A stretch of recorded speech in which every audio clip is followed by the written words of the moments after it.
Hello दोस्तों, welcome to ISPCS home.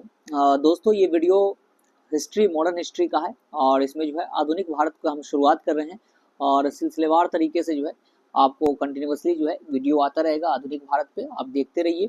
यहाँ पर जो है एकदम डिटेल्ड में जो है हम इसको डिस्कशन करेंगे आधुनिक भारत को। जो पहला चैप्टर है हमारा यूरोपियन कंपनी का आगमन, तो वहाँ से जो है शुरू करेंगे इसको और ये बाइलिंगुअल होगा, मतलब हिंदी और अंग्रेजी दोनों वाले जो है स्टूडेंट इसको समझ सकते हैं और आराम से जो है आप देखिएगा। मैं इसको बोलते हुए चलूंगा, एक कहानी के तौर पे जो है आपको पूरी कहानी जो है समझ में आ जाएगी और जो भी फैक्ट्स भी जितने भी फैक्ट्स हैं इससे रिलेटेड आपको यूरोपियन कंपनी के आगमन से रिलेटेड, ये पहला ही चैप्टर है तो यूरोपी कैसे आए, क्या क्या हुआ, वो सारी चीज़ें जो है इस वीडियो में। और ये सीरीज जो है वो चलता रहेगा जब तक हम पूरी जो है सीरीज खत्म करेंगे एक एक वीडियो में, और पूरा आधुनिक भारत जो है।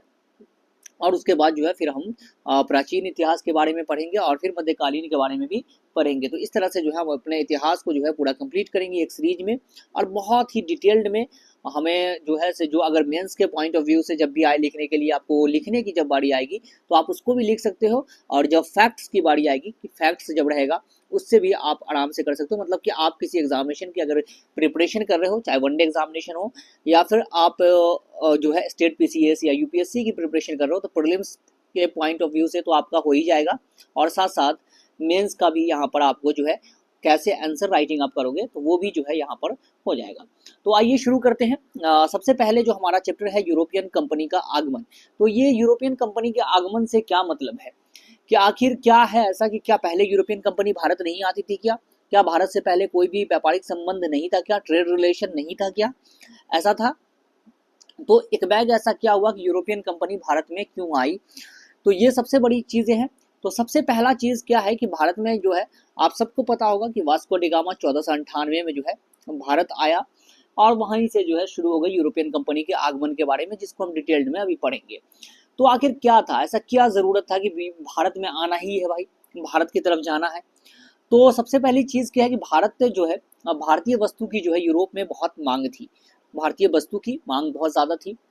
दूसरा जो वस्तु की मांग थी, और उसके बाद जो है ये आप एरिया देख सकते हो कॉन्स्टेंटिनोपल, जिसको जो है कुस्तुनतुनिया भी कहा जाता है। इस पे जो है जिसके थ्रू जो है व्यापार होता था, ट्रेड होता था, इस पे जो है पहले यूरोपियन का कब्जा था। उसके बारे में भी डिटेल्ड में हम पढ़ेंगे, लेकिन बाद में इसमें जो है अरबों का कब्जा हो गया, टर्किश का, ऑटोमन एम्पायर का। और जिसके बाद से जो है ट्रेड जो रिलेशन था, व्यापारिक संबंध जो था भारत का यूरोप के साथ पूरी तरह से चरमरा गया, सही से नहीं होने लगा, डायरेक्ट संबंध जो है एस्टेब्लिश नहीं हो सका। और तीसरी चीज़ और ये है कि भारत जो है रॉ मटेरियल का देश था। यहाँ जो है कच्चा माल बहुत ज़्यादा था जो कि यूरोप में काफ़ी प्रचलित था, और इसको जो है भारत से जो है वो जाता था वहाँ, क्योंकि यूरोप में जो है आपको इंडस्ट्रियल रिवॉल्यूशन उस वक्त तक आ चुका था, पुनर्जागरण आ चुका था। लोग जो है से धर्म से हटकर जो है, रिलीजन से हटकर जो है रीजन की तरफ चले गए थे। रिलीजन से रीजन की तरफ लोग जो है हर चीज़ में तार्किक जो है बातें करने लगे थे, लॉजिक लगाने लगे थे। तो बहुत सारी चीज़ें जो है उस वक्त डेवलपमेंट को देखने को मिला था। तो सबसे पहले जो है कि ये भारत की खोज किसी ने नहीं की, भारत पहले से वहाँ पर था, भारत से संबंध पहले से स्टैब्लिश था। जो खोज हुआ वो हुआ आपको किससे, तो वो हुआ समुद्री मार्ग का खोज हुआ, जो कि भारत के लिए, भारत यूरोप से भारत को कैसे कनेक्ट किया जाए समुद्री मार्ग के थ्रू, ये खोज किया वास्को डी गामा ने, जिसके बारे में इसमें हम आपको पढ़ने जाएंगे। तो सबसे पहले थोड़ा सा हम बैकग्राउंड में चलेंगे और बैकग्राउंड में हम देखेंगे प्राचीन के बारे में कि क्या प्राचीन भारत में जो है ये संबंध स्टैब्लिश नहीं था क्या? क्या ट्रेड नहीं था भारत में? भारत से ट्रेड रिलेशन नहीं था क्या यूरोपियन का? तो सबसे पहले अगर हम यहाँ पे आप मैप को गौर से देखोगे तो ये जो है भारत का नक्शा है, ये पाकिस्तान का है, ये अफगानिस्तान का है, ये ईरान है, ये इराक है, ये टर्की है, और ये कुछ तो ये टर्की का जो पार्ट है यहाँ पर आप देख सकते हो, ये जो है ब्लैक सी है, काला सागर है। यहाँ पर आपको जो है मरमरा सी मिलेगा और ये दोनों को कनेक्ट करता है, बॉस्फोरस की संधि जो है वो कनेक्ट करता है। तो ये चीज़ें, और उसके बाद ये कॉन्स्टेंटिनोपल है, कुस्तुनतनिया है। तो यहाँ जो है पहले किसका जो है ये था, यहाँ पर रोम एम्पायर का था। उसके बारे में हम डिस्कस करेंगे। तो सबसे पहले अगर हम प्राचीन इतिहास के बारे में बात करते हैं तो हमारा ये जो गुजरात का पोर्शन आप देख रहे हो, यहाँ पे एक जगह हुआ करता था लोथल। लोथल जो कि डॉकयार्ड था, गोदीबारा था, शिप यार्ड था। यहाँ से जो है ट्रेड होता था, प्राचीन भारत से जो है ये ट्रेड जो है स्टैब्लिश होता था। तो लोथल से हमारा संबंध था। उसके बाद अगर मध्यकाल में हम आते हैं तो मध्यकाल में भी जो है अरब से हमारा संबंध था, अरब से जाता था, ये अरब में गया, यहाँ से ये जो है सी रूट जो है अरबियन सी जो है वहाँ से अरब मुल्क में जाता था और यहाँ से जो है फिर ट्रांसफर हो जाता था ये माल यूरोप में। तो मध्यकालीन भारत में भी ऐसा होता था, कंटिन्यूसली चल रहा था। और उसके बाद ये जो है यहाँ से ट्रेड जा रहा था, ये पाकिस्तान तो भारत का ही अंग था, मतलब हमारी सीमा जो है अफगानिस्तान से ही लगती थी। उसके बाद ईरान, इराक और टर्की के थ्रू जो है आपको पहुंच जाता था, जो कि ग्रीस वगैरह का जो एरिया है, बुल्गारिया वगैरह का, ये सब तो यहाँ जो है आपको पहुंच जाता था और सारे यूरोप में जो है वहाँ से चला जाता था। तो इस तरह से जो है ट्रेड वगैरह चल रहा था।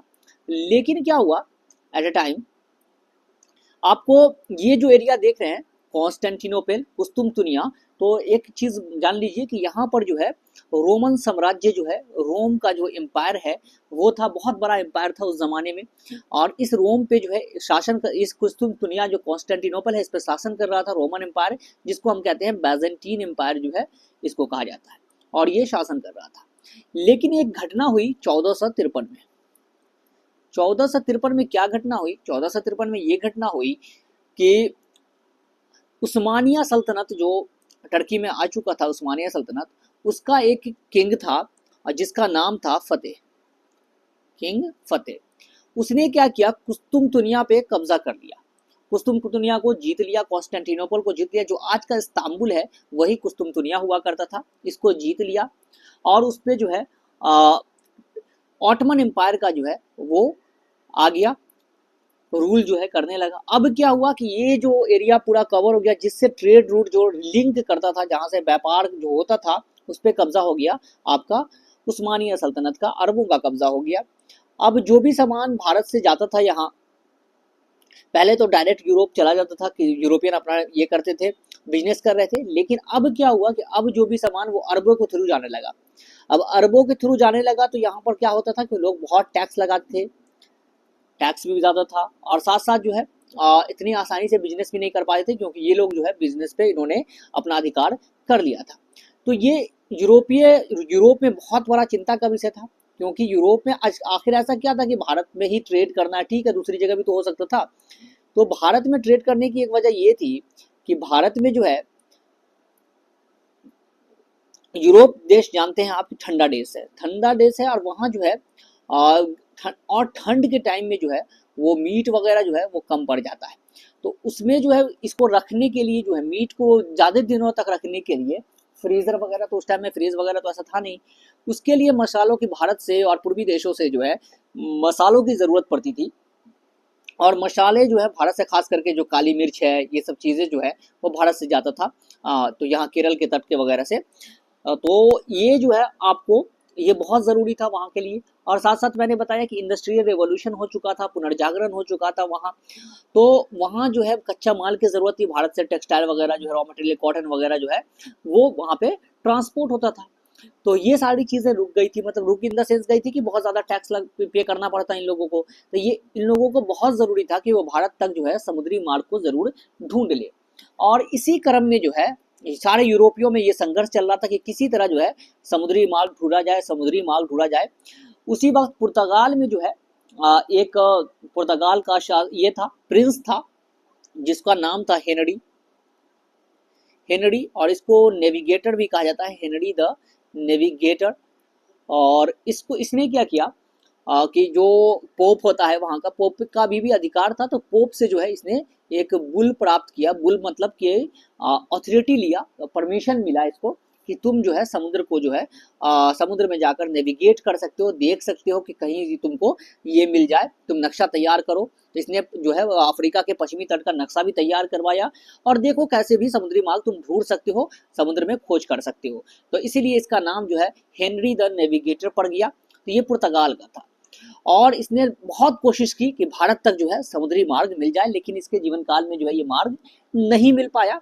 फिर हुआ क्या कि एक पर्सन था जिसका नाम था 1487 में जो है एक पर्सन था जिसका नाम था बार्थोलोमियो डियाज। इसने क्या किया, ये भी निकला यहाँ से जो है आपको, ये पुर्तगाल से जो है, पुर्तगाल से आया चल के, और ये यहाँ पहुंच गया Cape of Good Hope, Africa के सबसे साउदर्न टिप पे एकदम दक्षिणी तट पे जो है पहुंचा। और ये यहाँ पर पहुंच के जो है, और सबसे बड़ी इसके साथ क्या था कि ये थोड़ा ठंड के मौसम में आया था, तो यहाँ पर मानसूनी हवा जो है इधर बह रही थी, तो इसका जो है इस तरफ प्रभाव ही नहीं हो पाया, और ये यहाँ पर ही यहीं तक पहुंच पाया, यहाँ तक का मार्ग लेकिन इसने ही खोजा बार्थोलोम्यू डियाज। तो ये क्वेश्चन भी आपको पूछा जाता है कि 1487 सबसे पहले जो है केप ऑफ गुड होप की खोज किसने की थी, तो ये बार्थोलोम्यू डियाज ने ही किया था। और ये जब यहाँ पे आया तो इसका नाम इसने लिखा केप ऑफ स्टॉर्म, क्योंकि यहाँ पर जो उस वक्त बहुत स्टॉर्म वगैरह था, तो इसने केप ऑफ स्टॉर्म इसका नाम रख दिया। तो ये एक बहुत आसानी हो गई, बाकी दूसरे जो खोजकर्ता थे उनके लिए ज़्यादा आसानी हो गई कि यहाँ तक का रूट तो उनको पता चल गया कि ये जो है यहाँ तक जाना है। तो बार्थोलोम्यू डियाज का नाम आप याद रखेंगे, बहुत इंपॉर्टेंट है हिस्टोरिकल पॉइंट ऑफ व्यू से। उसके बाद क्या हुआ कि 1492 में एक और पर्सन था जिसका नाम था कोलंबस। वो निकला भारत की खोज करने के लिए, भारत तक समुद्री मार्ग का खोज करने के लिए, लेकिन वो गलती से जो है यहाँ से निकलकर जो है स्पेन से निकलकर ये पहुँच गया अमेरिका पहुँचा।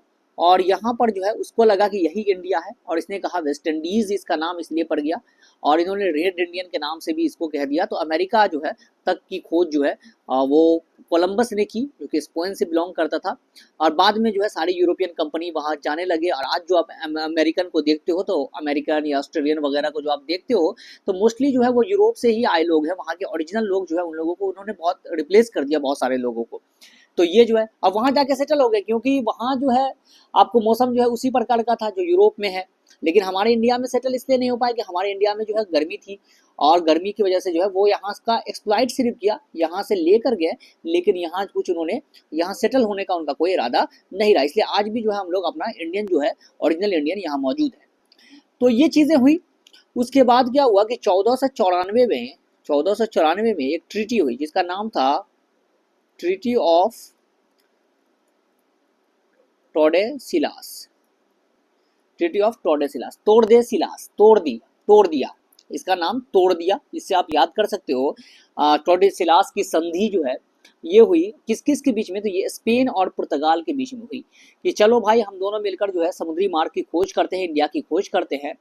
और स्पेन के हिस्से में आया पश्चिम की तरफ जाने के लिए कि तुम पश्चिम की तरफ खोज करोगे, और पुर्तगाल को कहा गया कि तुम पूरब की तरफ खोज करोगे कि कहाँ इंडिया का मार्ग जो है मिलता है। तो दोनों एग्री किया, और उसके बाद जो है दोनों खोज करने लगे। खोज करते करते जो है ये 1497 में एक पर्सन था जिसका नाम था वास्को ड गामा। वो अपना वॉयज लेके, नाव लेकर जो है पूरा बेड़ा लेकर वो निकला खोज करने के लिए, और वो खोज करते करते पहुंच गया वो भी यहाँ पर केप ऑफ गुड होप तक। यहाँ तक जो है ये इसके साथ एक और जो है अच्छी चीज़ ये थी कि ये मई के महीने में, मतलब कि मानसून विंड किधर से किधर चल रहा था, वो इस तरफ मानसून विंड चल रहा था, दक्षिणी पश्चिमी मानसून जो है वो चलती है। तो केप ऑफ गुड होप पे पहुंचा, और इसकी किस्मत अच्छी थी।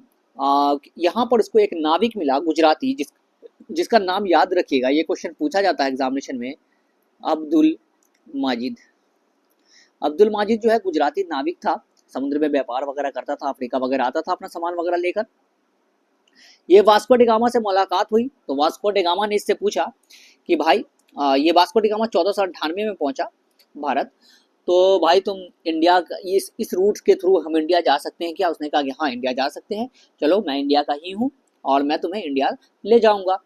तो वास्को डी गामा खुश हो गया कि चलो भाई अब तो भारत का खोज हमने कर लिया। और इस प्रकार जो है वास्को डी गामा पहुंच गया कहाँ, यहाँ से होते हुए वो पहुंचा आपको कालीकट के तट पर। यहाँ पर जो है ये कोस्ट जो है आप देख रहे हो, दिस इज मालाबार, ये मालाबार है, ये कोरोमंडल का कोस्ट है। तो यहाँ पर पहुंच गया वास्को डी गामा। अब वास्को डी गामा जब यहाँ पे 1498 में पहुंचा, तो यहाँ का जो शासक था वो था जमोरीन। जमोरीन जो है ये इसका टाइटल है, और ऐसे जो इसका नाम है वो है समुद्री जो है वो राजा था, और जमोरीन जो है टाइटल है, वहां के राजा को जमोरीन कहा जाता था। अरब लोगों ने इसका विरोध भी किया, लेकिन ये बहुत सारा जो है गिफ्ट वगैरह लेकर आया था जमोरीन के लिए, जमोरीन को दिया, कहा कि भाई ये सारी चीज़ें लो और मुझे जो है यहाँ का जो सामान है, मसाला है, रॉ मटेरियल्स वगैरह है, मुझे दो, मैं लेकर जाऊँगा। तो जमोरीन भी खुश हो गया, चलो ठीक है, बहुत सामान तुम लेके जाओ जो चीज़ लेना है।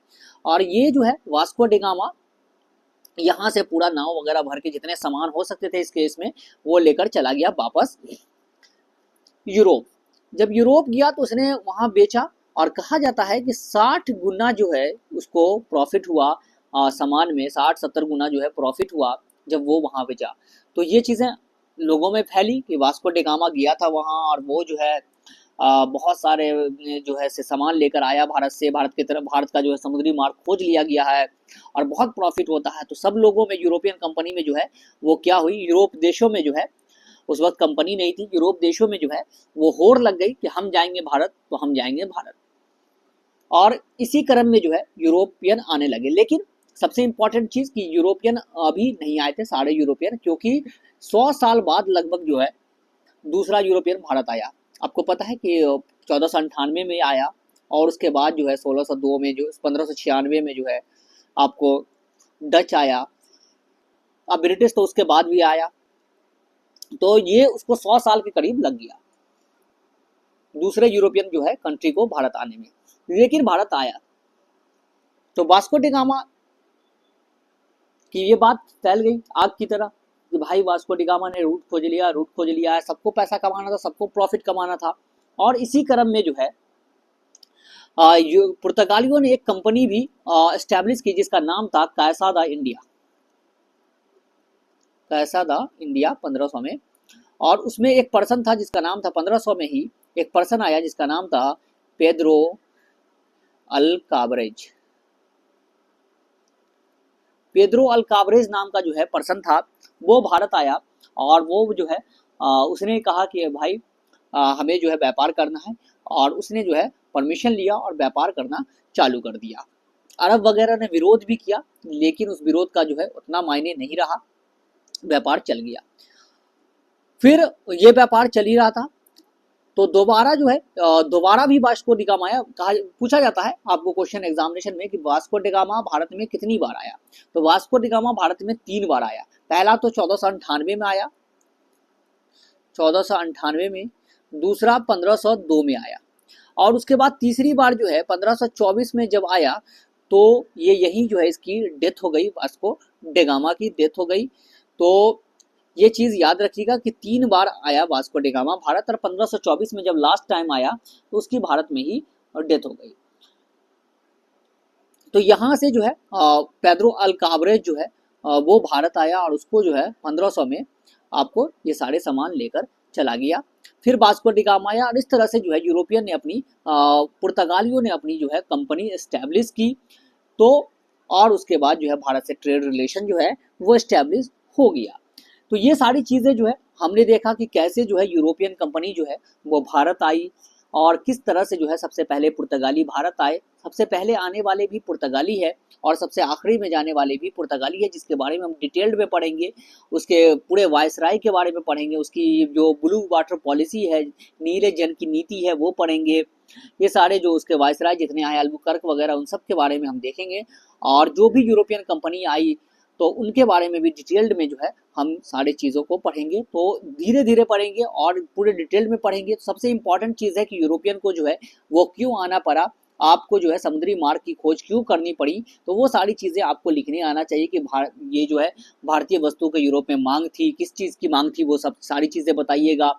उसके बाद जो है सब ये जो कॉन्स्टेंटिनोपल है, कुस्तुनतुनिया है, उस पर 1453 में जो है ऑटोमन साम्राज्य का जो है वो कब्जा हो गया था, जिसके बाद से जो है से जो लैंड रूट के थ्रू जो ट्रेड होता था, व्यापार होता था, तो वो जो है से रुक गया था, रुक सा गया था, मतलब कि वहाँ पर बहुत ज़्यादा ही टैक्स वगैरह वसूला जाता था। और उसके बाद जो है यूरोप में पुनर्जागरण हो गया था, इंडस्ट्रियल रिवॉल्यूशन जो है शुरू हो गया था। इस चक्कर में जो है ये सारी चीज़ें जो है आपको देखने को मिली। ये जो है हमने आपको पढ़ा डिटेल्ड में कि कैसे जो है वास्को डिगामा जो है कालीकट में पहुंचा। तो ये बात याद रखिएगा, कालीकट पे, और उसका राजा का नाम भी जो समुद्री था, जमोरीन जो है, जिसका टाइटल था जमोरीन कहा जाता है। अब आगे जो है डिटेल में हम नेक्स्ट लेक्चर में जो है इसके बारे में पढ़ेंगे, कौन कौन वायसराय आया, क्या क्या हुआ, फिर हम दूसरे कंपनी के बारे में पढ़ेंगे कैसे आया, और उसके बाद जो भी कैसे जो है ब्रिटिश ने जो है सारे यूरोपियन पावर को जो है हरा कर आखिरी में एलिमिनेट करके और खुद जो है सत्ता पे काबिज हो गया, मतलब भारत को अपने कंट्रोल में कर लिया, और किस तरह से जो है 200 साल 250 साल तक वो शासन किया, वो सारी चीज़ें हम देखेंगे। तो अभी के लिए फिलहाल इतना ही। वीडियो पसंद आया हो तो लाइक और शेयर कर दीजिएगा। Thank you.